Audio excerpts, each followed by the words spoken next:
જો તમે આગામી પૂનમે બગદાણા બાપાના દર્શને જવાનું આયોજન કરી રહ્યા છો તો આ વિડિયો તમારા માટે જ છે। આગામી તારીખ 3 માર્ચ 2026 ને મંગળવારના રોજ ફાગણ સુદ પૂનમ છે અને આ દિવસે ચંદ્રગ્રહણ હોવાથી શ્રી ગુરુ આશ્રમના દર્શન સમયમાં મોટો ફેરફાર થયો છે। સમય ખાસ નોંધી લેજો।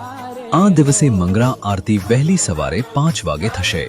ત્યારબાદ સવારે 6 કલાકથી સાંજે 6:30 વાગ્યા સુધી દર્શન સંપૂર્ણપણે બંધ રહેશે। આ દિવસે બપોરની રાજભોગ આરતી પણ બંધ રહેશે અને સાંજે વિધિવત જળાભિષેક કર્યા બાદ 7:30 વાગે સંધ્યા આરતી થશે અને ત્યારબાદ જ દર્શન રાબેતા મુજબ ફરીથી શરૂ થશે। તો દૂરથી આવતા તમામ યાત્રાળુઓ અને ભક્તોએ આ સમય મુજબ જ પોતાનું આયોજન કરવું જેથી કોઈને અગવડતા ન પડે। કૃપા કરીને આ વિડિયો બાપાના દરેક ભક્ત અને તમારા વોટ્સએપ ગ્રુપમાં શેર કરો જેથી બધાને સમયસર આ અગત્યની માહિતી મળી રહે। બગદાણા ધામ તરફથી સૌ ભાવિક ભક્તોને બાપા સીતારામ।